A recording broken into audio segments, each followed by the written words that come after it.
Very good afternoon to all of you. On behalf of Auditing and Assurance Standard Board of Institute of Chartered Accountants of India, I welcome you all in today's 106th CP program organized by AASB of ICI this year. As we all are aware that recently AASB of ICI has came out with exposure draft on 7 auditing standards. So today we are here for one of the discussion on one of the exposure draft on SA-250 revised, that is consideration of laws and regulations in an audit of financial statements. In order to tackle this, we are having with us learned speaker C. Anil Gupta ji. On behalf of AASB, I welcome you, sir. We are having with us Naresh Kumar Garg ji, Honorable Chairman of Sangrur branch of NIRC of ICI. I also welcome to you, sir.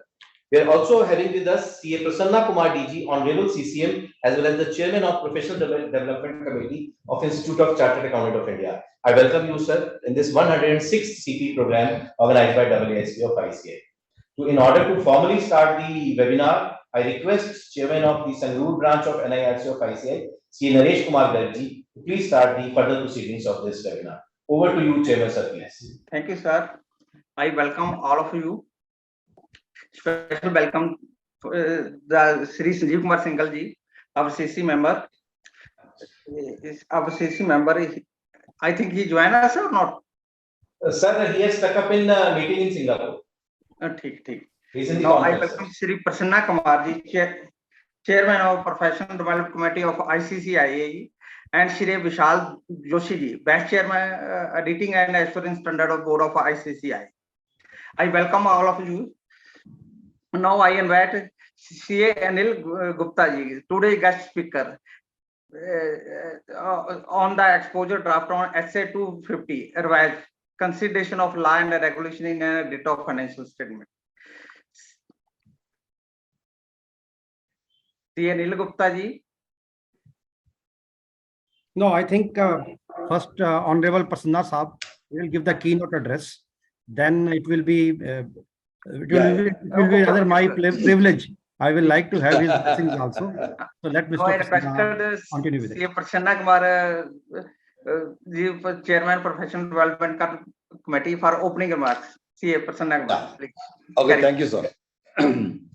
Respected CA N.K. Garg ji, the Chairman of Sangrur branch of the NIRC of ICI, who is going to moderate this today's webinar, and the speaker of today's session is CA Anil Gupta ji, a renowned speaker, and in absentia, the Chairman of the AASB, CA Dr. Sanjay Singhal, and the Vice Chairman of AASB, CA Vishal Doshi, and the dear participants. So good afternoon to all of you. It's a great privilege for me to present before you virtually to make a keynote address on the very important topic conducted by AASB. As you are aware, but today we are going to have a detailed discussion about the exposure draft of SA-250 revised. SA-250 is the one, which is a very important one regarding consideration of laws and regulations in an audit of financial statements. That's what we're going to discuss today. And in this connection, I appreciate the efforts put in by the Auditing and Assurance Standards Board of the Institute of Chartered Accountants of India in conducting a series of webinars. So conducting more than 100 webinars by any central committee. I think this is only the first one in the entire history. And they have broken all the records. They created a record, not broken all the records. Created the record. And I'm sure with this, target what they have. So by the end of this year, all of us will learn the nuances of all the auditing assurance standards, so which are very much relevant in conducting any audit under any regulation, any act and statute.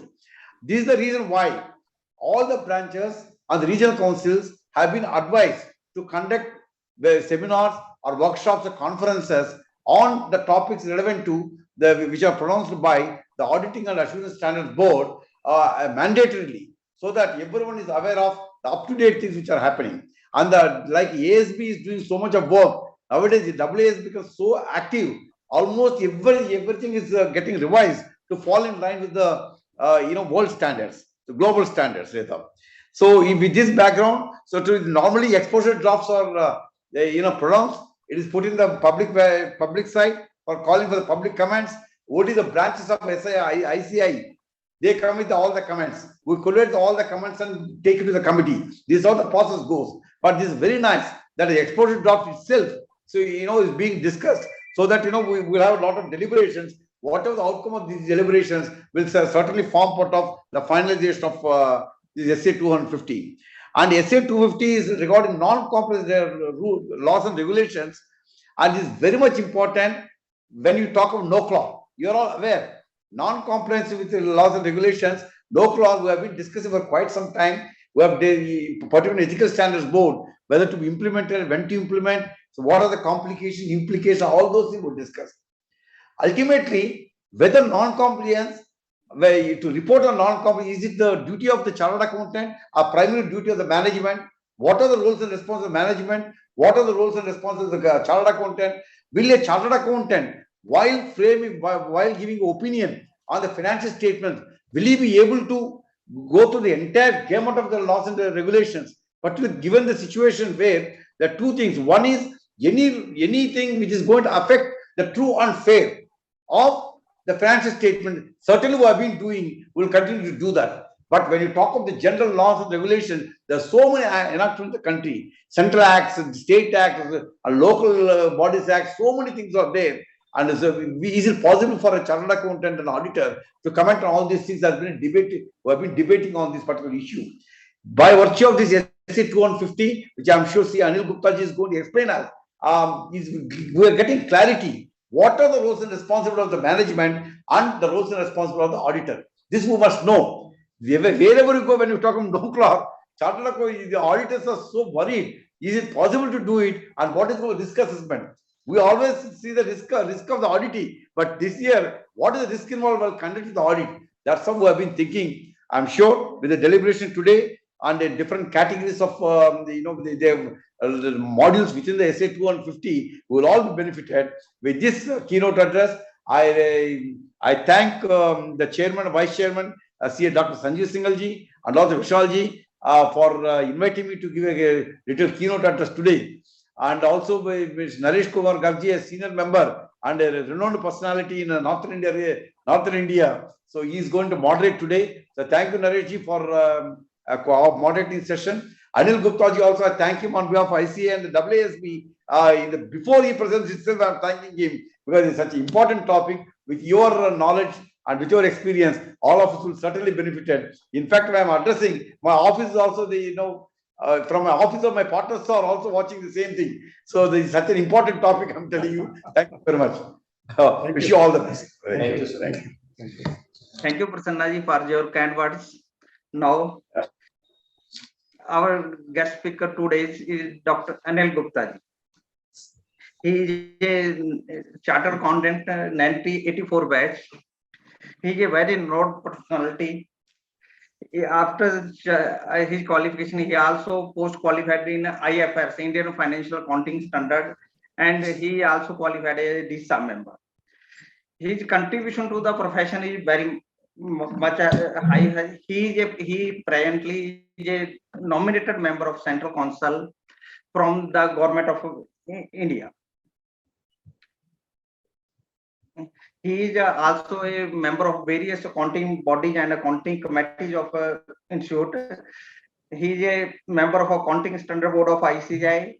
He is a member of Auditing and Assurance Standard Board of ICI. He is a member of Public Finance Government Accounting Committee of ICCI, Committee of ICI on Company Bill for Recommendation to Parliament, Study Group by ICCI on the Preference of Guidance Note on CSR. He is also a member of Preparation of Guidance Note on Independency of Directors.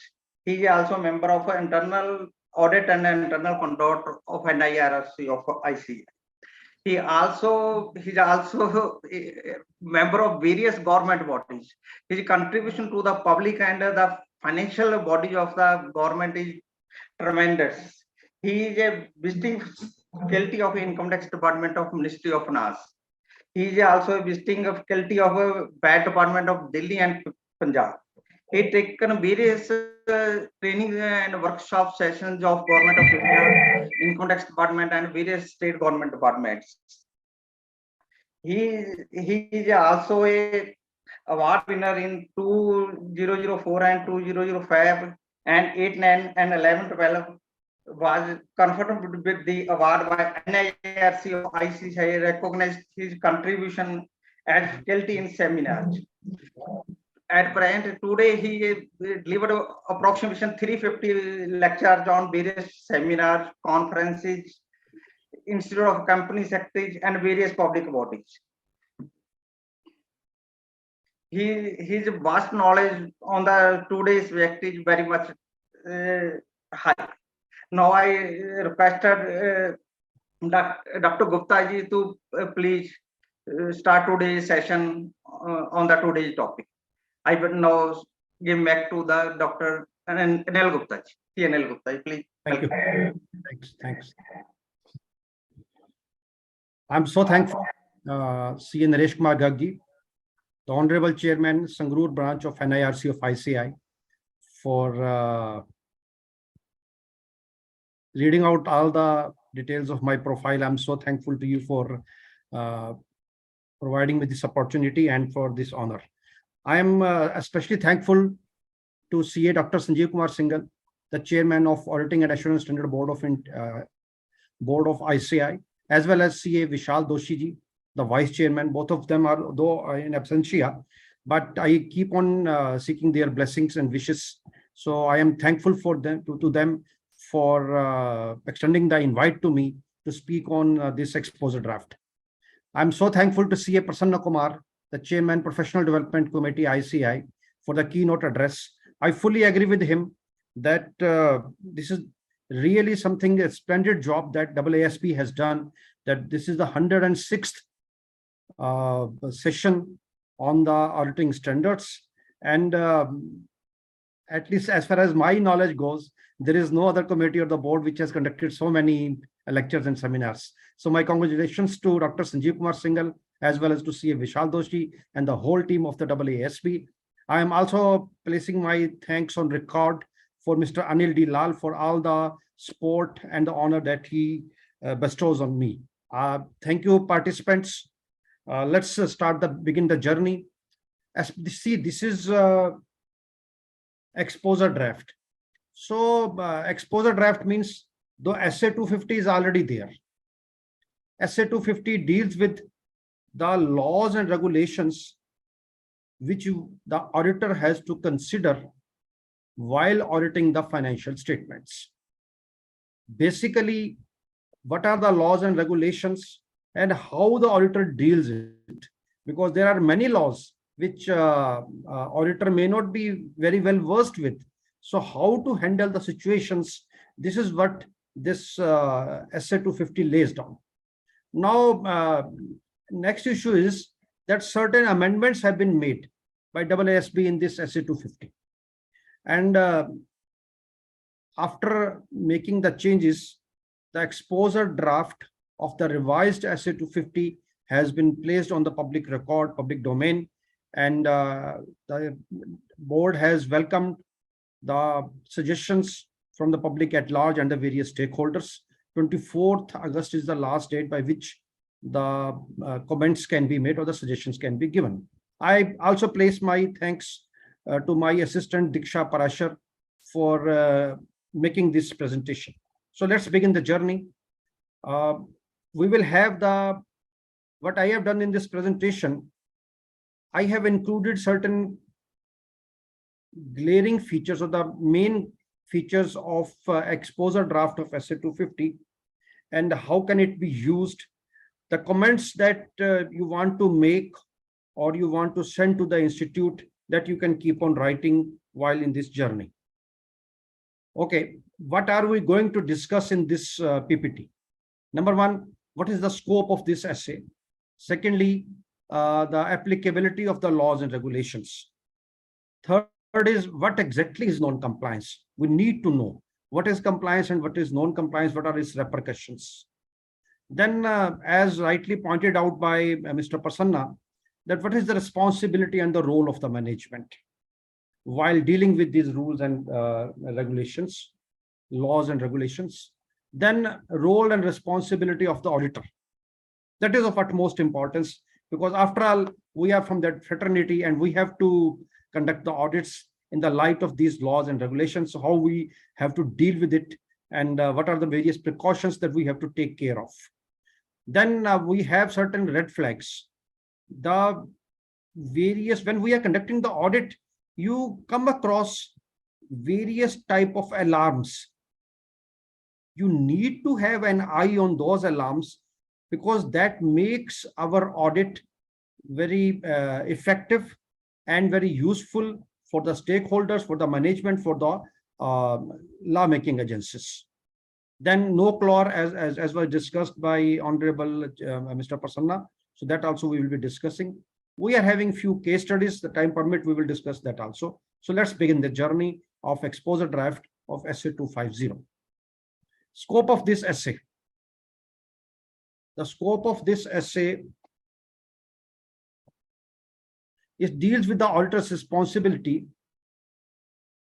while conducting the audit of a financial statements, while performing an audit of the financial statement, how to consider the laws and regulations, when to consider, what is to be considered. So this is what the scope of this essay is.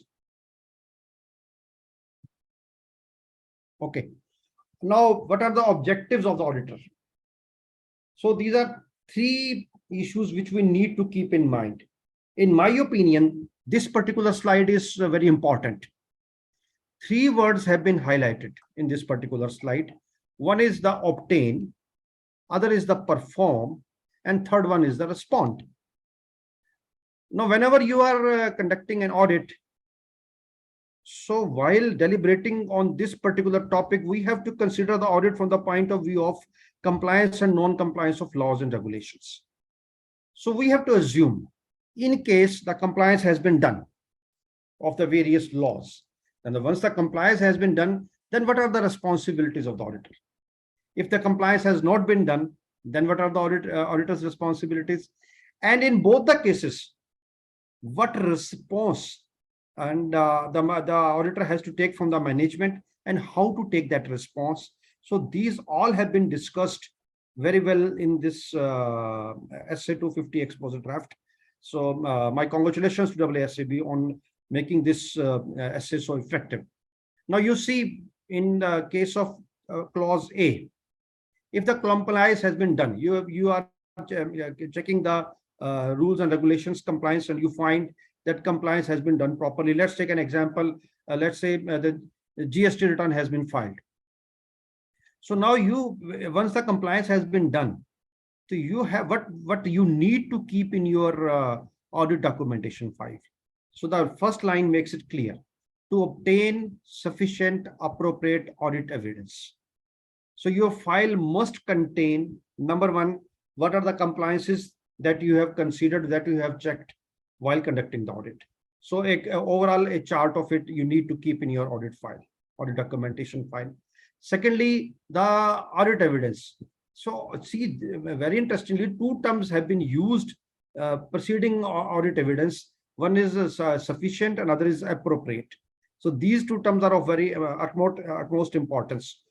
So we have to take care of while keeping the audit evidences.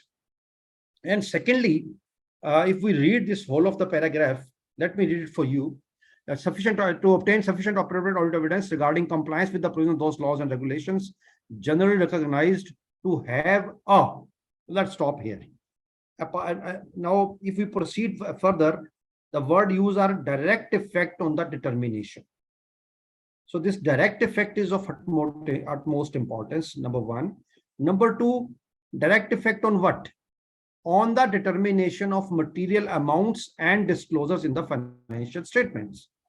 So once the financial statement is in front of you, so we know that while conducting the audit and while checking the financial statements, we have to see whether disclosures have been properly made as desired by the regulations, as desired by accounting standards, as desired by Schedule 3 and various other norms. So whether proper disclosures have been made or not. And secondly, the amount which is appearing in that particular disclosure, whether that amount is proper or not. So determination of all these, you need some regulations, because you are complying with some regulations to determine these amounts and to make the disclosures. So once you are complying with then if it's a, if you find that the compliance has been done, then that is covered in clause A. Now, if we proceed ahead and we find that compliance has not been done, once the compliance has not been done, then of course, there won't be any audit evidence, because you will be just, you need to have a record of whether for how you have arrived at the conclusion that compliance has not been done. So it's a very simple document you have to keep in your records, but you have to perform certain specific audit procedures to identify the instances of non-compliances. So these procedures, these specified audit procedures have been very well cleared in the essay itself. We will come to it in the slides that we are going to view after this particular slide. And last one is the respond. Once the compliance you have found, once the non-compliance you have found, you must write to the management. And first of all, what I usually say whenever I get the chance to deliver lectures on the audit, that while you have found certain audit observations, first of all, you must discuss it directly with the incumbent in charge. You must take his signatures that he agrees to your observation or objection. Once he agrees to it, then it becomes very easier for you to convey it to the management for their response. Now take a situation where you have found certain observation, you have not conveyed to the incumbent in charge, you have written directly to the management. In that case, management will call that in charge and ask him, what is your opinion on it? If you have not taken his opinion on your own, and if he directly goes to the management, he can say that it was not discussed with me, my response was not taken, my reply was not taken. So I don't think it's a one-sided observation. So very frankly speaking, obtaining audit evidence, that's important. Performing specified audit procedures, more important. But the best part is that taking the response, and while taking the response, discussing the same with the incumbent in charge. Okay, let's go to the next slide. The effect on the financial statement of laws and regulation varies considerably, naturally, because there are a number of laws that are involved. Those laws and regulation to which an entity is subjected to constitute the, now overall, what legal framework or regulatory framework we have to go through. So it depends which are the laws which are applicable to the entity which you are editing or which you are auditing, sorry. So whatever entity you are auditing, what are the various laws? So see, one type of laws are those which are directly affecting the financial statements. That laws you are well aware of: company law, income tax, GST, then audit accounting standards, all these Schedule 3, all these laws are you are well aware of. So they are direct laws.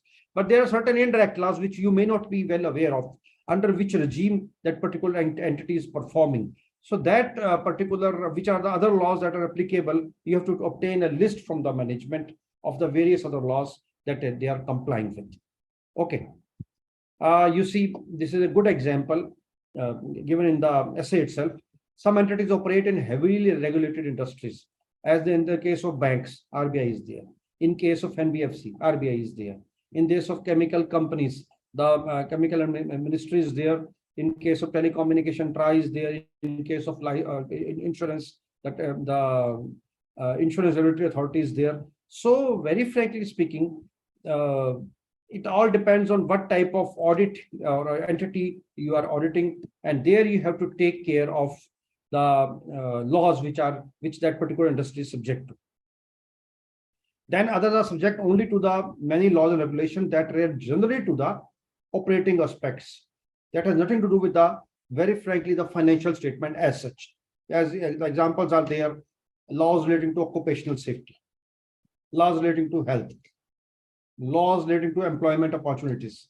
So here you have not to check it from the point of view of financial statement. So these are basically the indirect laws. Fine.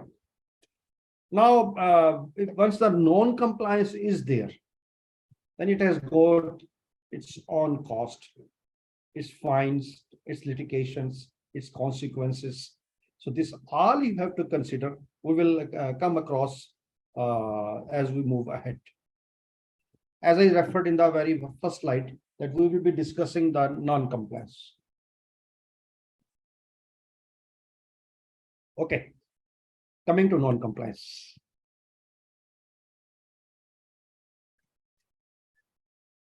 Non-compliance is an act of omission or commission. Just a minute, let me hit. Okay. Non-compliance is act of omission or commission by the entity, either intentional or unintentional, which are contrary to the prevailing laws and regulations. Now, there are 3-4 terms. It's not a merely English sentence. Various terms have been used in this particular explanation or clarification of non-compliance, definition of non-compliance. Number one, there has to be omission or commission by the entity. Secondly, the omission or commission can be intentional or unintentional. And those omission or commission should be contrary to the prevailing laws or regulations. If they are contrary, then it's non-compliance. If they are not contrary, then it's of course it's not non-compliance.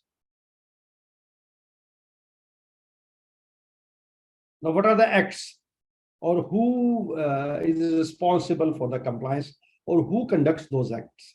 Which type of acts we need to see? So such acts include transactions entered into by whom? By the entity or in the name of the entity. You see how well they have explained the difference between by and the in. By the entity and in the name of the entity. Then of the entity or on its behalf. By those charged with governance, who can conduct this act on the behalf of the entity or for the entity or of the entity. Then it can be the management. It can be the persons who are responsible for governance. It can be the employees. So all the acts which are performed by these three and other responsible persons with respect to the governance, those are basically we have to cover while checking the non-compliance part. The non-compliance does not include personal misconduct of the management or the employees when that misconduct is unrelated to the business activities of the entity. Here the stress is on the term unrelated.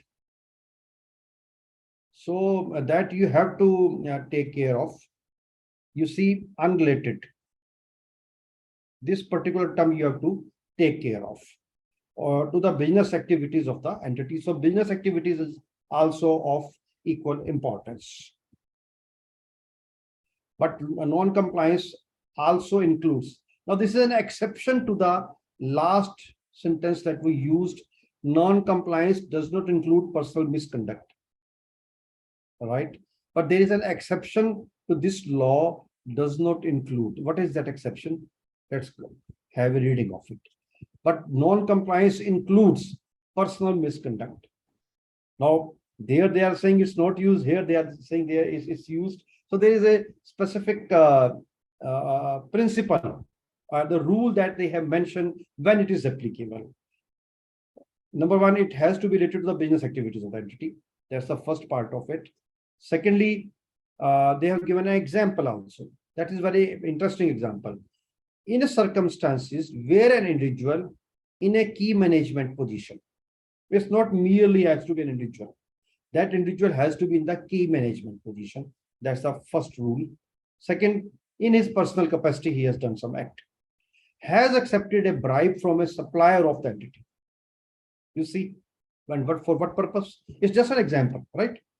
And in return, secures the appointment of the supplier. Now you see, it's such an interesting situation that a key management person has taken bribe and secures or selects that supplier for supplying the goods to the company. And he has taken the bribe for that. Now, very frankly, that's a personal act. But that act has got relation, as here mentioned, related to the business activities of the entity. So supply is related to the business activity of the entity. So though the conduct of the person is individual, he has taken bribe on his own, but that is affecting the business as such. So that's an exception. And there also, if it's an act conducted by an individual, still we have to take care and consider the same while conducting the audit. Okay. Responsibility of the management. Now, this is very important slide and very important assertions that they have made in this essay, right? It is the responsibility of the management to ensure that the entity's operations are conducted in accordance with the provisions of laws and regulations. It's not the responsibility of the auditor. First of all, let's mind it. We have covered it. We covered it in the main report also, this particular paragraph in the different language where it is covered there. The ultimate is the responsibility of the management. So we must, whenever we are having discussion with the management, we must convey them, including compliance with the provisions of the laws. That is also the duty of the management. That determine the reported amounts and disclosure in an entity's financial statements. Now, disclosure, compliances or non-compliances. That the management responsibility, and preparing the financial statement is again the management's responsibility. So whether they have made the proper disclosure of the compliances made and of the non-compliances made and their effect and the consequences in the financial statements properly or not, that is the responsibility, the prime responsibility of the management. This we must keep it in mind while conducting an audit. Examples of the type of policies. You see how the management carries on this particular regime of compliance. Okay, in the prevention and detection of non-compliance with laws, you see two terms again have been used. One is the prevention of non-compliance. Secondly is the detection. Now both these are responsibility of the management. Mind it. Okay, how they do it, or what are the policies and procedures that the management must have at place. One is the monitoring the legal requirements, ensuring that operating procedures are designed to meet these requirements. These are basically the internal control systems of the management. This is what in the first and second point combined together, if we take a total of it, that is the internal control system. Instituting and operating appropriate systems of internal control. That's what we were discussing. Developing, publicizing, and following a code of conduct. Now, all these three have to be there at place in the case of management policies. Ensuring employees are properly trained. But training is very important for our offices also, as far as for the offices of the clients, and understand the code of conduct. Once a code of conduct has been laid, if the employees are not trained for it, then what's the use of having those code of conduct? Then monitoring compliances with the code of conduct. Not merely training is not sufficient. Complying with the code of conduct. Then who is monitoring whether the compliance is being done of the code of conduct and the various policies that the management has laid, and acting appropriately to discipline employees who fail to comply. So what is the discipline mechanism? What is the punishment? What is the penalty actions the management has envisaged to take once the non-compliance is there, or when the employee is not adhering to the code of conduct? Engaging legal advisors to assist in monitoring legal requirements. Once it's a technical and complex laws, then of course the experts can be the advice of the experts can be taken.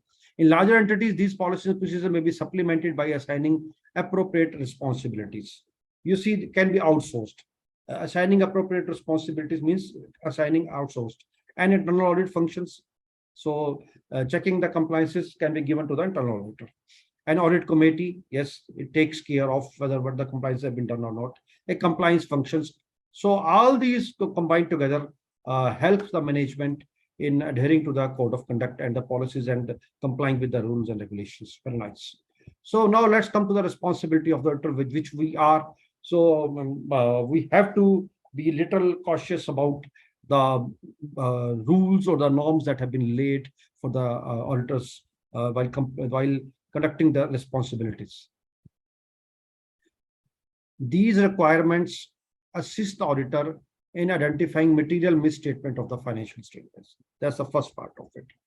Due to non-compliance with laws and regulation, you see, if we read these together, due to non-compliance with laws and regulations, this essay helps the auditor. It assists the auditor in identifying the material misstatement in case of non-compliances. So this is the benefit of this essay. But auditor is not responsible for preventing the non-compliance. This is very important line. And if we read it in conjunction with the previous slide where we said that detecting and preventing is the management's duty. So again, they have stressed it in a different manner that it is not the responsibility to prevent the non-compliance. That's the responsibility of the management and the systems that they have laid down. And cannot be expected to detect non-compliance with all the laws and regulations. Not possible. In conducting an audit of financial statement, the auditor takes into account the applicable legal and regulatory framework, of course, owing to the inherent limitations of audit. Now, what are the inherent limitations? We will come to it. These are the inherent limitations of audit. See, audit has got its own issues. Though that's why there is term true and fair. That's why there is not the term true and correct. So these are the inherent limitations. What are those? Let's come to it. The potential effects of inherent limitation on the auditor's ability to detect material statement are greater. What are the reasons? There are many laws and regulations relating principally to the operating aspects of an entity that typically do not affect the financial statements. As I referred to in my earlier slides, that there are indirect laws which have got no relation with the financial statements. So once those laws are there, so those are not captured by the entity's information system. And information system basically relevant to the financial reporting. So once it is there, that's a limitation of the audit. We cannot do it. So this is coming to your help. Basically, what are the limitations? Next is non-compliance may involve conduct designed to conceal it. You see, collusion, forgery, deliberate failure to record the transactions. This an auditor cannot catch. No, it cannot capture. Not possible. Sorry, auditor cannot detect it. So yes, certain auditing standards we have to apply, accounting standards we have to take care of, disclosures we have to make, whatever help, all those provide to us. Yes, definitely the reconciliation regime. There are tens and tens of, there are a number of reconciliations which we conduct while carrying the audit. So that helps us. But catching the collusion, forgery, deliberate failure, it's not our duty as such, unless we come across while checking the inherent weakness of a internal control system. Yes, of course, if we are getting the red flags, then we have to take care of those red flags, which I will come to in the last part of my presentation.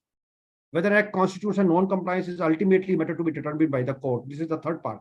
See, when there are many issues where there are difference of opinion on the laws. So once there is difference of opinion, that also the auditor cannot take care of. So these are certain inherent limitations of the audit. Right. Examples of laws and regulations. What are those? Fraud, corruption, and bribery. The laws relating to fraud, corruption, and bribery. These we have to take care of. Then money laundering, terrorist financing, and proceeds of crime. Securities market and trading. Banking and other financial products and services. Data protection.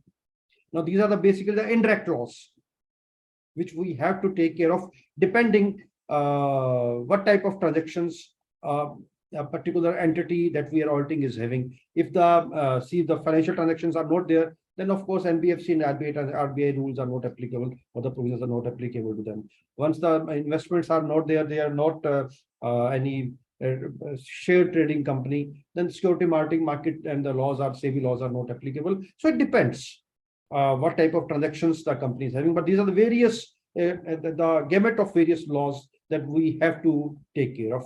Data protection, tax and pension liabilities and payments, we take care of it. Environment protection, naturally, wherever there are polluting industries, So whether the non-polluting norms have been complied with or not, have been adhered to or not. So all this has to be taken care of. I am again stressing a point that it depends what type of business the entity is in. The type of law will depend on the nature of the business. In public health and safety, one has to take care of. So all these are basically the indirect laws.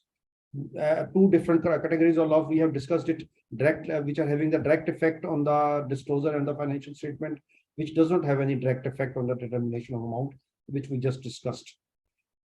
Now, this is very important. What are the responsibilities of the auditors? Let's have a look at it. Whenever there is a direct effect of the laws and the compliance is there, so you have to obtain sufficient appropriate audit evidence. And which has indirect effect, and where there is a non-compliance, so there is an indirect effect, then specified audit procedures have to be followed. There is a clarification given in the essay. We will come to what comprise of all these terms that are being used in this particular slide. Then there are remaining cases whether other audit procedures are there. So we have to distinguish sufficient appropriate audit evidence. That's the one technical term. SAP, specified audit procedures, that's the second technical term. Other audit procedures, that's the third technical term. And additional responsibilities, that's the fourth technical term. So they have classified the responsibilities of the auditor into the four parts. So the roles have been divided into four parts to make it easier to understand. Responsibility in case of direct effect. Certain laws, which are the examples. Let's come directly to the example. The form and content of financial statement. Schedule 3. This basically deals with the form and content of financial statements. So this is what the direct effect we are discussing. So what care you have to take, what procedure you have to follow while checking whether proper form, whether proper Schedule 3 norms have been complied or not. So this is what the audit evidences you have to keep of the compliances they have done. All right. Then industry-specific financial reporting issues. As I just mentioned, in case of NBFCs, the reporting requirements are different. So you have to take care of industry-specific requirements. Then accounting for transactions in the government context. They are absolutely different regimes come in front of us when we are having the government contracts accounting. Then accrual recognition of expenses for income tax or retirement benefits. We are having AS-15 and where we make the proper measurement and the disclosures desired with respect to the retirement benefits. Non-compliance with other provisions of such laws and regulations, other laws and regulations may result. Whenever the non-compliance is there, it can result in fine, litigation, other consequences. If there is such a scenario, then what is our responsibility? The cost of which we need to be provided for in the financial statement. So we have to see whether provision have been made with respect to these or not, but are not considered to have a direct effect on the financial statement as described in paragraph. So there are contingent liabilities. Then if it's a certain liability, amount is certain, then you can make provision for the same. So all these may not be, you see, contingent liability or all these, we have to distinguish and show it separately. And the fines, litigations, we have to take care of while checking the accounting and the recording part of it. Specified audit procedures.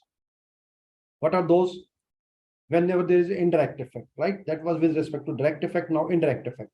Inquiring of the management where appropriate, those charged with governance as to whether the entity is in compliance with such laws and regulations. So you have to obtain a list of laws and regulations which the management will provide to you, what are the other indirect laws, and whether proper compliance has been done or not. The management will explain you. You have just to inquire from the management based on the list of laws and regulations given by the management.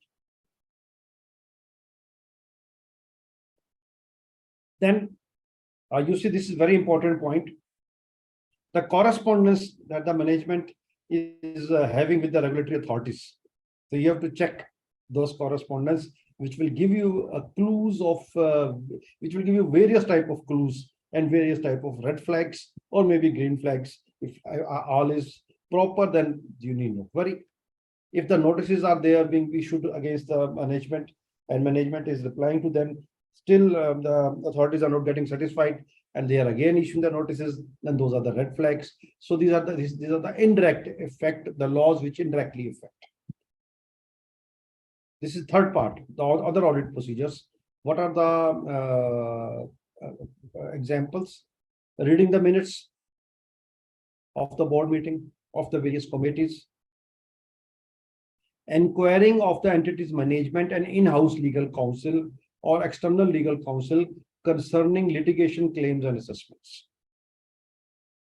So, as I was referring to, if whatever files they are having and you are not able to understand, maybe because many a times the laws are complex and we are not that well versed with the laws, then you are having the internal legal counsels of the management. And if it is not there, then you can ask them which are the external legal counsels to whom the management outsources to understand the complexities and to carry on the compliances with respect to various laws. So you can consult them. You have got every right to judge the status of the litigation claims and the assessments. Performing substantive test of details of classes of transactions, account balances or disclosures. These are all of these are basically the other audit procedures. So obtaining the evidence, then the specified procedures, then the other audit procedures, all of this total combination is called the conducting the performance audit. Then we are having additional audit responsibilities. Responding to identified or suspected non-compliance with laws and regulations, including requirements in relation to specific communication with the management on those charged with governance, assessing the appropriateness of their response to non-compliance, and determining whether further action is needed or not. Now, these are the additional responsibilities on the auditor, which may go beyond the SAs also, that once the non-compliances are there, whether further action is needed or not. So there the your judgment and the help of the experts can definitely come to your rescue. Communicating identified or suspected non-compliance with law and regulation to the other auditors. You are having group auditors, you are having component auditors, you are having internal auditors. So if you once come across an observation which you find is glaring non-compliance, or you find that you're not feeling very comfortable with the compliance culture of the management, then you can absolutely at right to discuss the same or to communicate the same with other auditors. Documenting requirements regarding identified or suspected non-compliance, of course, documentation has to be there. Then compliance with additional responsibility may provide further information that is relevant to the auditor's work in accordance with this and other assets regarding the integrity of the management. This also you come to know when you conduct these various type of procedures. And you have to check whether it is throwing any light on the integrity of the management. Then code of ethics. This also casts duty on you. We will discuss it at the time of NOCLAR also.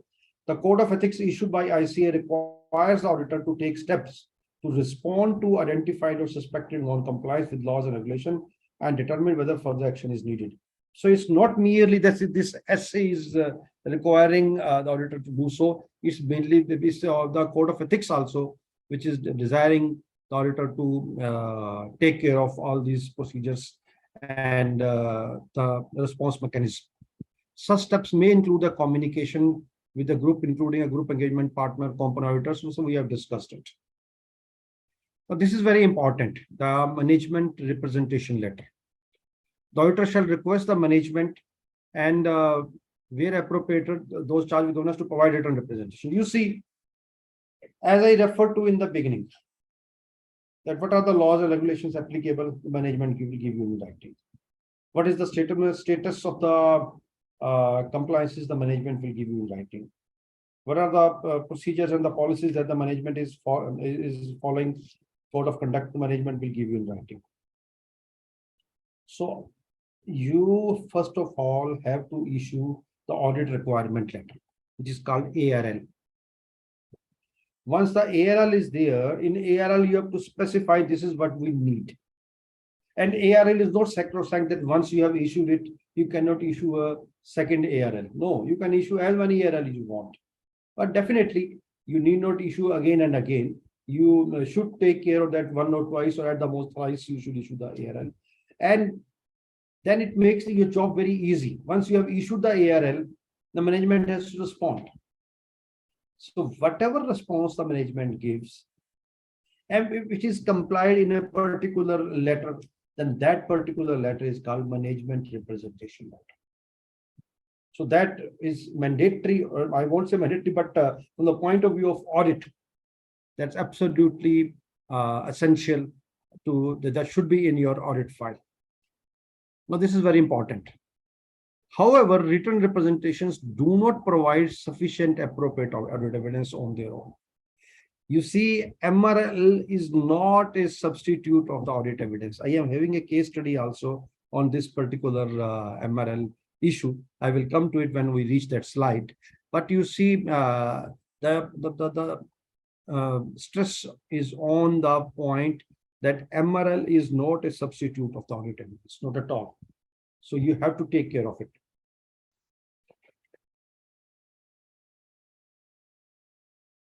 So audit evidence you have to obtain separately. Yes, the MRL comes to your rescue. It helps you a lot.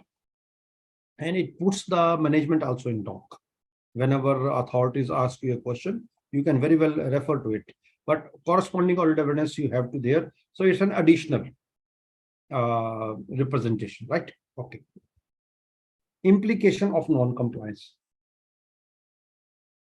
You see, there are very heavy implications. It may cause the entity to cease operations. Bank accounts get freezed. The operations get freezed. The movement gets freezed. Even the lock can be put on the factories, on the offices. Whenever the searches are conducted and certain increment documents are found. So definitely the authorities can take any type of action or call into the question that it is continuance as a going concern. It can affect the going concern of the entity. So this is the effect or the implication of the non-compliance. So non-compliance is not merely a formality that you have to check. Non-compliance is a red flag. And if there is a persistent non-compliances and the entity is having a culture of non-compliance, ideally the entity should have a compliant entity. But if it's having a culture of non-compliance, that shows that how negligent the management is. So you have to be utterly careful because it will affect the going concern and may cease the operations of the management of the entity. Auditor to obtain an understanding, auditor should have a general understanding because many times the question is asked, what are the laws and regulations that we have to take care of and how much knowledge we should obtain. So it's an answer to it, this particular slide. Auditor's existing understanding of the entities, industry, regulatory, and other external factors, definitely. Update the understanding of those laws. You need not to have a knowledge of the complete law. You are not going to practice in that law. But what are the various compliances? As I said, refer to that management representation letter here comes to your help. They will give you in writing. They can obtain it from their experts. You can guide them. Take help of your experts or legal experts who can let us know that what are the various laws. Then we can have a cursory understanding of those laws. Then the audit will be conducted in a right manner. Inquiring from the management as to other laws and regulations that may be expected to have fundamental effect on the operations. We have discussed it. Inquiry from the management concerning the entity's policies. We have discussed it. Inquiring from the management regarding the policies and procedures adopted for identifying, evaluating, and accounting for litigation claims. So these are various parameters on which we can decide whether the management is moving on the right direction or not. And it can these inquiries, the 3 types of inquiries help us in obtaining an understanding of the various laws and regulations. Reporting non-compliance to regulatory and enforcement authorities. You see, once you have found a non-compliance, then the duty on you increases. First of all, you have to write to the management. You have to get their response.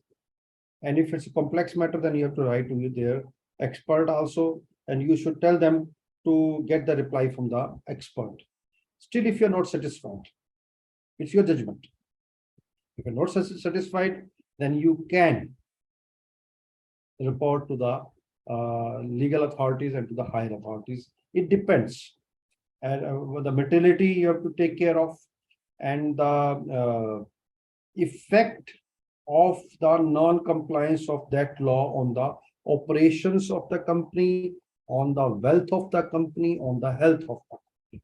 So all these have to be taken care of, which we definitely consider while conducting the audit. Reporting. So reporting is a very important part. The auditor may communicate the identified or suspected non-compliance in the auditor's report. Yes, definitely. Once the non-compliance is there, you see, as was mentioned in the beginning, that if that there is non-compliance with respect to direct laws, which is affecting the disclosure and the identifying the amount and the disclosure to be made in the financial statement, then of course the reports have to be qualified adverse, so disclaimer report has to be given. But in case of the indirect reports, the indirect laws, if the non-compliance is there, then in that case, you have to take care of SA-700, where you can report there out.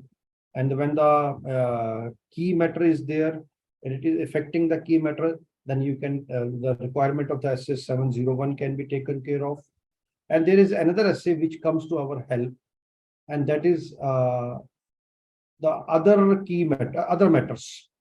When management or those charged with governance do not take the remedial actions the auditor considers appropriate in the circumstances, yes, and withdrawal from the management engagement is not possible, the auditor may consider describing the identified or suspected non-compliance in the other matter paragraph as explained in SA-706.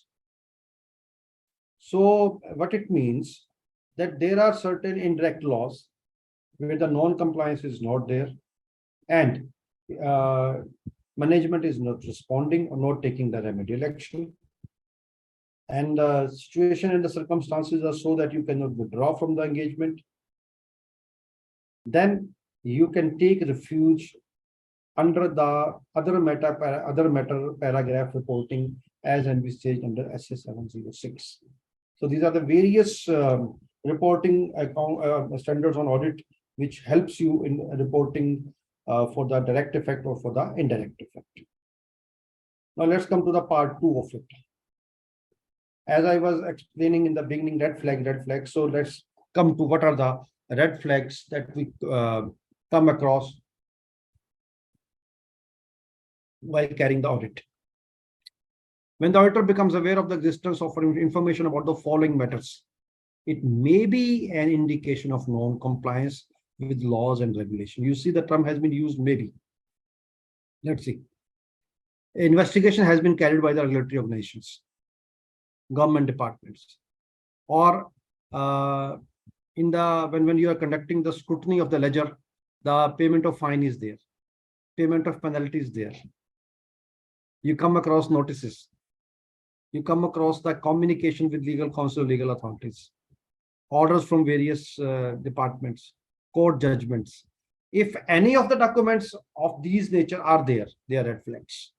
If you get a red flag, doesn't mean that something is wrong. No, not at all. A red flag means that get allowed, get ready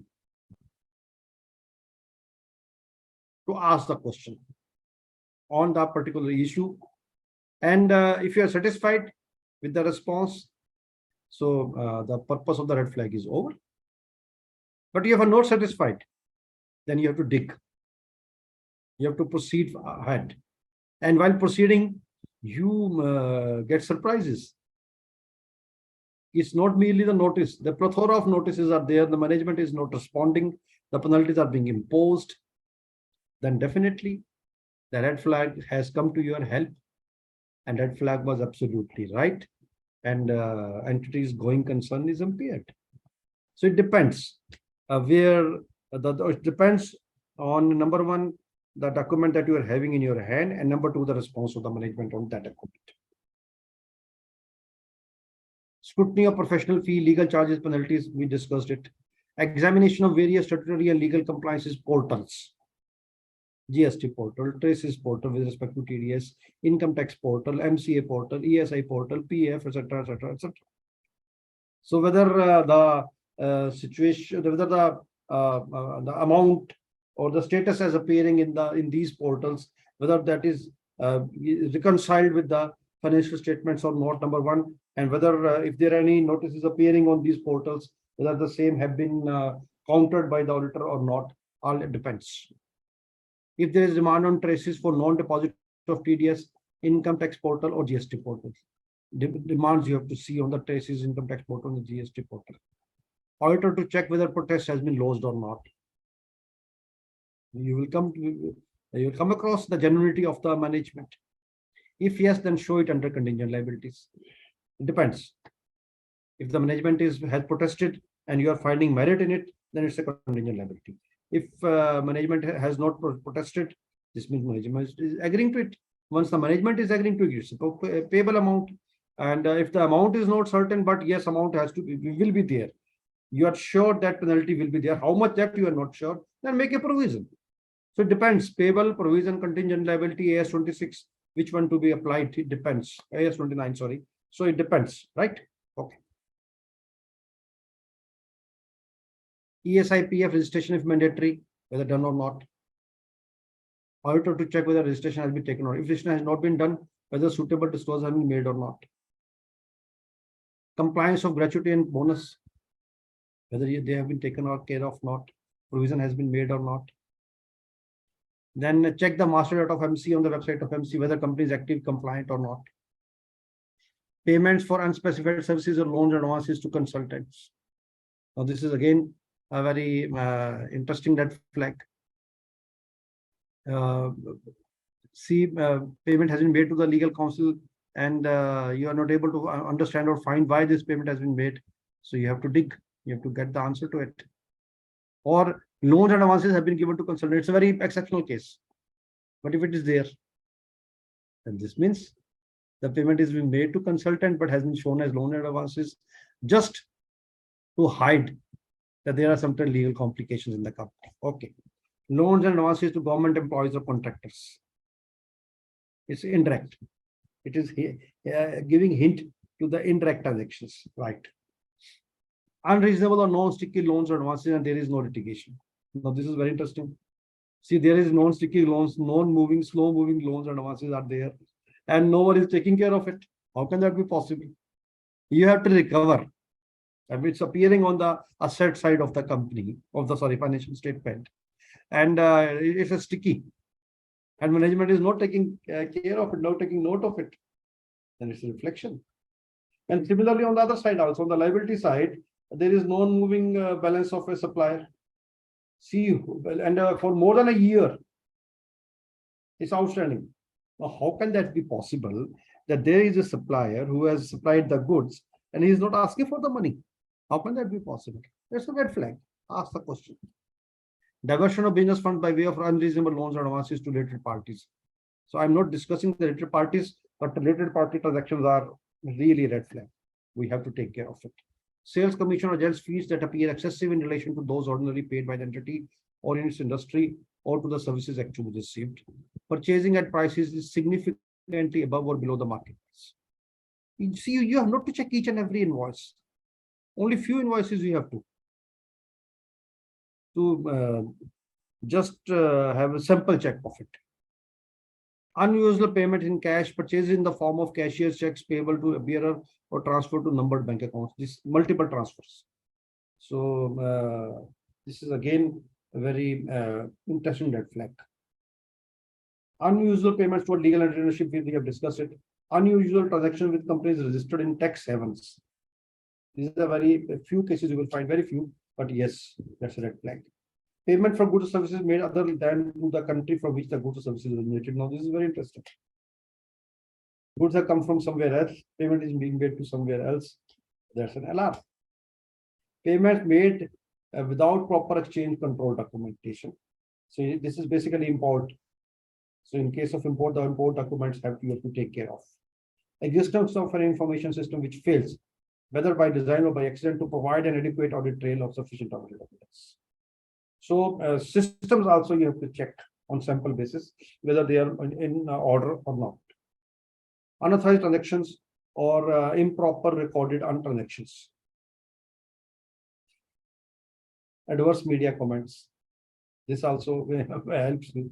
In the social media, you may, I'm not saying to check the social media for it, but you come across, in the case of at least the large companies, the media comments are there, whether they are adverse or not, that can help you in raising the red flag. Examples of some regulations. Section 129, it helps you a lot because that deals with the financial statement of the Companies Act, right? I'm not taking you to each and every line of it. Then NBFC regulations, we have discussed it, and it having a brief knowledge of it helps you. Then income recognition, income from investment accounting standards, all these are there, which helps you in conducting the audit. Then NBFC auditors report directions. That also is of utmost importance. MSME Act. These are the various sections: liability of buyer to make payment, date from which and rate at which interest is payable, recovery of amount due, requirement to specify under. So these are various sections which we have to take care of.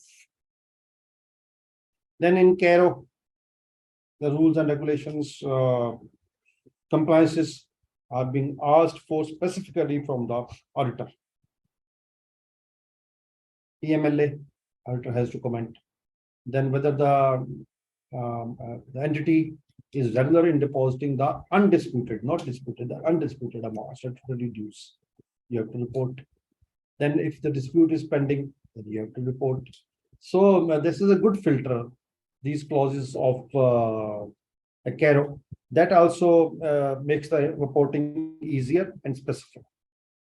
Then under the Income Tax Act, if some certain amount has been surrendered or disclosed during the search or service, then yes, we have to report it. Then we are having, yes, those which are gone for listing and initial public offer, then you have to make certain disclosures under the CARO itself. Then whether the companies, non-banking financial companies, whether registration has been obtained, whether norms have been complied with or not. Then we are having section 185, 186, whether compliances under the Companies Act of 185, 186, 73. 73 deals with the deposits, 185 deals with the loans to the loans by the company, 186 deals with the borrowing by the company, then borrowing, lending, public deposits. All these are 73, 185, 186. So compliance of those have also been covered by CARO.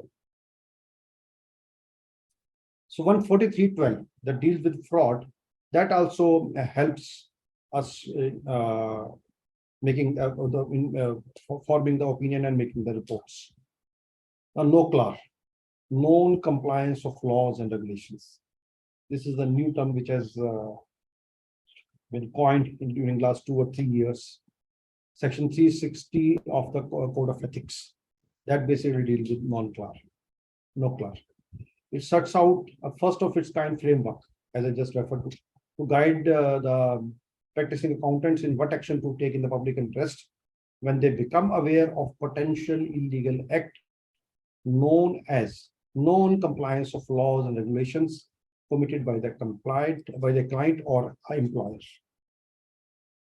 The standard positions the accounting profession to play a greater role that this is the first time accountant have been permitted to set aside the duty of confidentiality under the Code of Ethics to disclose no client to appropriate public authorities in certain circumstances. So even they have crossed the barrier of the confidentiality also. A professional accountant might encounter or be made aware of non-compliance or suspected non-compliance during the course of audit. What are those? Laws and regulations generally recognized to have a direct effect. This we have discussed. Do not have a direct effect. This way to discuss. So basically, this SA-250 exposure draft has been amended, or the revision has been done, and the comments have been asked for, keeping in mind this no clause also. This no clause has been incorporated suitably in the SA-250 itself. To comply with the principles of integrity by alerting the management, this is all we have discussed. Enable them to rectify or remedial measure has been taken over. Deter the commission of the non-compliance where it has not yet occurred, to take such further action as appropriate in the public interest. So this is all SA-250, which is there in the case of no clause also. So both of these have got a direct relation, no clause and SA-250. Example of laws and regulations. So you see this we have discussed already, right? So this is basically the section 360 of the Code of Ethics, and when the institute got it, that is also not very important. Yes, this is the case study which I wanted to discuss with you. Now, as we are aware of NAFRA, right, the National Financial Reporting Authority, and they are having a feature called Audit Quality Report Review. So this is the case of Jayaprakash Associates. It's a very interesting case study. Facts of the case. What are the facts? The Competition Commission of India, void its order dated 31st August 2016, held various cement manufacturers liable for alleged contravention of certain provisions of the Competition Act during the financial year 9, 10, 11, and imposed under that particular contravention, a penalty of 1,300 crores was imposed on the company Jayaprakash Associates Limited. So there were certain contraventions of the Companies Act, and a penalty was imposed. So red flag was raised. What happened? So the company has disclosed above liability as contingent in the standard financial statements. So management responsibility is over. Management has made the disclosure. Now, where is the problem? Let's come to the problem. On questioning by NAFRA. So NAFRA questioned the statutory auditors. So on questioning by NAFRA, the auditor provided, the NAFRA asked for the what are the audit evidences you are having with respect to this particular penalty of 1,300 crores and why it has been shown as contingent liability. That was the question raised by NAFRA. So what reply the auditor gave? Let me read it for you. On questioning by NAFRA, the auditor provided the copy of MRL, management representation, which simply reiterates the matter presented in note number 32D to the standalone financial statements without providing the details of the current status of the case and the probability of winning the case. You see, these last two lines are very important. They have got direct relation with the disclosure of contingent liability made by the management. AS 29. Now, once a contingent liability has been shown in the financial statements, it's okay. Management has done it.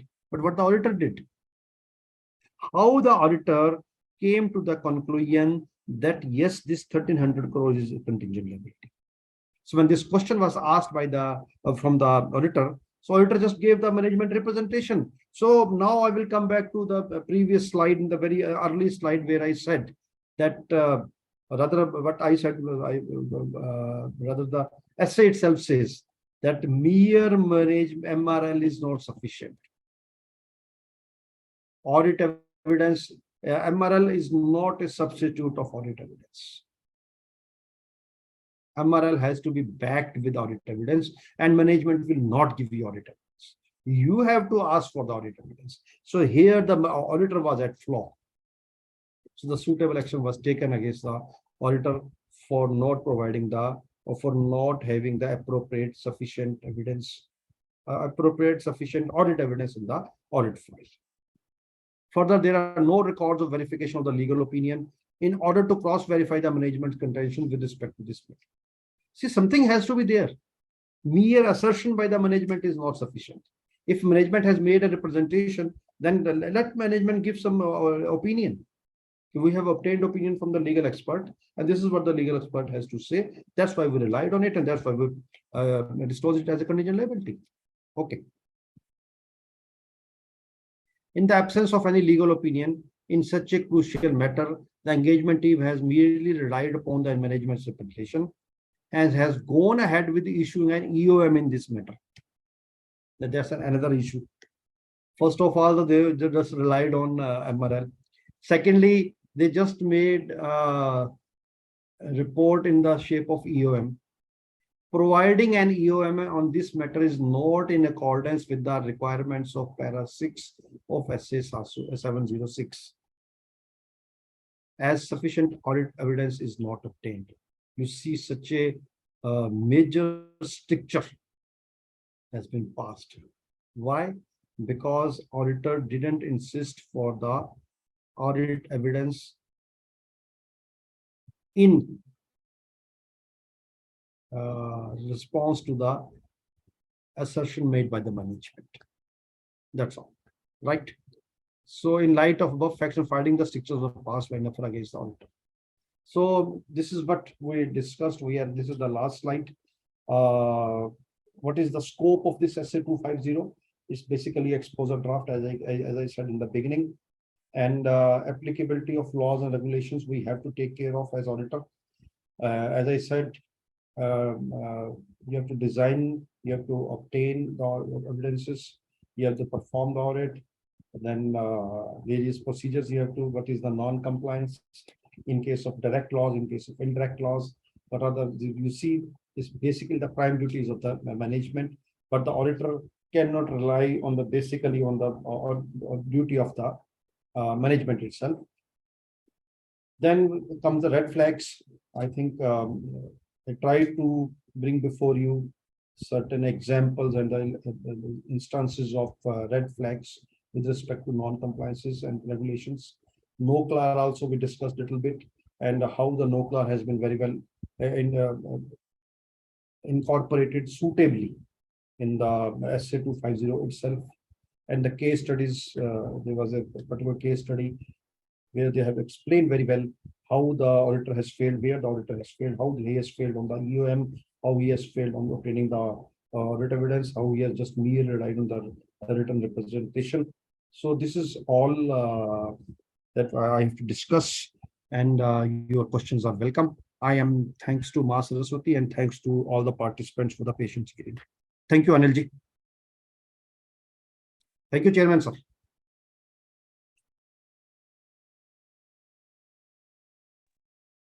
Gupta ji, thank you very much. आपने तो बहुत ज्यादा मतलब detail में समझा दिया। तो कुछ क्वेश्चन आए हैं गुप्ता जी, मैं क्वेश्चन ले रहा हूँ। अच्छा, जरूर जी। I am so thankful for your nice words. आपने बहुत अच्छे तरह से बात कही जी। जी चेयरमैन साहब, ये पहला क्वेश्चन ये है, ये क्या ऑडिटर को बोथ इंडियन और फॉरेन लॉज दोनों के लिए रिक्वायरमेंट है, दोनों की नॉलेज होनी कंपल्सरी है? नहीं, फॉरेन लॉज जो हैं जहां पर लगते हैं तो दो बातें उन्होंने कही हैं बड़ी इंटरेस्टिंग। बोलूं क्या? हाँ जी, हाँ बोलिए। ओके, उन्होंने ये कहा है कि जहां पर टेक्निकल और कॉम्प्लेक्स फॉरेन लॉज है वो टेक्निकल और कॉम्प्लेक्स होते हैं और हर किसी को उसकी नॉलेज नहीं होती है, तो आपको केवल एक्सपर्ट से ओपिनियंस लेने होते हैं कि क्या क्या बातें ध्यान रखनी है, वो हुई है कि नहीं हुई है, तो वो एक्सपर्ट ही आपकी हेल्प करता है। तो हमें 100% नॉलेज होनी चाहिए, ये नहीं कहा गया है। इंडियन लॉ की नॉलेज जो है with respect to financial statements वो होनी चाहिए। मैंने बोला अकाउंटिंग स्टैंडर्ड है, कंपनीज एक्ट है, शेड्यूल 3 है, इनकम टैक्स है, जीएसटी है, तो नेचुरली इसकी नॉलेज चाहिए। चेयरमैन साहब, दूसरी बात ये है कि जो इसके अलावा इनडायरेक्ट लॉज हैं उसके लिए मैनेजमेंट से एक लेटर लेके अपने पास रखना चाहिए और उन लॉज का हमें ओपिनियन के बेस पे जो मैनेजमेंट ने दिया अपने एक्सपर्ट से लेके उसके बेस पे चेकिंग करनी चाहिए। सेकंड, एक बड़ा इंटरेस्टिंग क्वेश्चन है जी, there are so many regulations and compliance, Are we still required to include chart of all compliance in all regulations? Chart of all compliances in All regulations. नहीं, हमें सारी regulations check नहीं करनी होती हैं, ये ऐसा नहीं है। देखो पहले ना हमें डायरेक्ट और इनडायरेक्ट के बीच में डिफरेंस समझना जरूरी है, जो मैंने एक्सप्लेन किया। डायरेक्ट वो है जिसका फाइनेंशियल स्टेटमेंट से रिलेशन, तो हमारे यहाँ मटेरियलिटी का कंसेप्ट, हमारे यहाँ सैंपल का कंसेप्ट है, तो सैंपल्स बनाए जाते हैं। तो सैंपल्स बनाना जो है वो हमारी रेस्क्यू के लिए है बेसिकली, कि कितनी चेकिंग करनी है हमने। ये ठीक है कि मान लीजिए पूरे साल भर की रिटर्न है तो आपने 1 या 2 रिटर्न चेक कर ली तो आपको समझ आ जाता है स्टेटस क्या है। लेकिन मैंने जो एक बात कही है ना, वो बहुत जरूरी है, वो है आजकल के टाइम के अंदर जब ऑनलाइन कल्चर है, तो वेबसाइट पे क्या अपीयर हो रहा है, पोर्टल पे क्या अपीयर हो रहा है, वो आपको इन सब क्वेश्चन के आंसर ढूंढने में आसान हो जाता है। एक सेकेंडली, जी, क्या हमें ओनली फाइनेंशियल लॉज के अकॉर्डिंग रिपोर्ट करनी चाहिए या सभी लॉज को कंसीडर करना चाहिए? ये मैंने किया आंसर। आप शुरू में आपने लॉज जो है कोई बात नहीं, फाइनेंशियल लॉज जो है उनको डायरेक्ट लॉज बोलते हैं, तो वो तो हमें ध्यान रखना ही है, क्योंकि वो सब schedule 3 accounting standard, company law, income tax, GST, सबका तो रेफरेंसेस आते ही हैं। लेकिन जो इनडायरेक्ट लॉज हैं उसके लिए 3 बातें मैंने वो बीच में बताई थी, कि आपको जो है रिपोर्ट के अंदर कैसे मेंशन करना पड़ता है, मैनेजमेंट से लेटर लेना पड़ता है, और किसी एक्सपर्ट की जरूर उसमें मैनेजमेंट से एडवाइस ले लेनी चाहिए। तो फिर आपको इनडायरेक्ट लॉ की डिस्क्लोजर्स अकॉर्डिंगली बन जाते हैं, आपको बहुत ज्यादा उसमें चेकिंग नहीं करनी पड़ती। What is the major difference between SA-250 and SA-250R?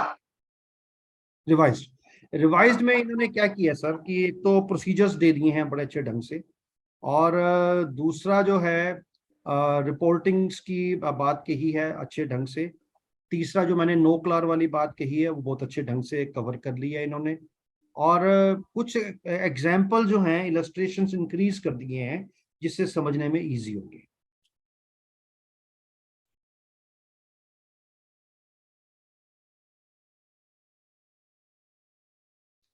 तो क्या ये मैनेजमेंट जो हम लेते हैं वो सफिशिएंट होती है, या जो मैनेजमेंट से हम इंफॉर्मेशन लेते हैं वो सफिशिएंट होती है, या हम बियॉन्ड भी जा सकते हैं? इसका तो मैंने आपको केस स्टडी दे दिया कि एमआरएल सफिशिएंट नहीं है, वेरी फ्रैंकली। वो तो केवल एक डॉक्यूमेंट है आपके पास मैनेजमेंट को कैटेगरी में खड़ा करने के लिए, लेकिन अदरवाइज आपके पास जो है ऑडिट एविडेंस चाहिए और सफिशिएंट चाहिए। Thank you, Gupta ji. Thank you very much. Thank you. For your So thankful great knowledge. for the. Thank you so much, sir. Thank you so much, Honorable Chairman Sankur Branch, Sri Naresh Kumar Garg ji, for sparing your valuable time, as well as today's learned speaker and respected Sri Anil Gupta ji, for sparing your valuable time and enlighten all of us on various intricacies that are mentioned in the exposure draft on SA-250 revise. Frankly speaking, I have gained a lot through your deliberation, sir. Hope our members have gained a lot through your deliberation, sir. Once again, on a very shorter notice, I have requested you and you have acceded to our request. Thank you so much, sir, for your wonderful deliberations. Thanks a lot. Thank you. And please convey my thanks to Sanjeev ji and Vishal ji. Yes, thank you so much. Thank you. Thank you, participants. Thank you.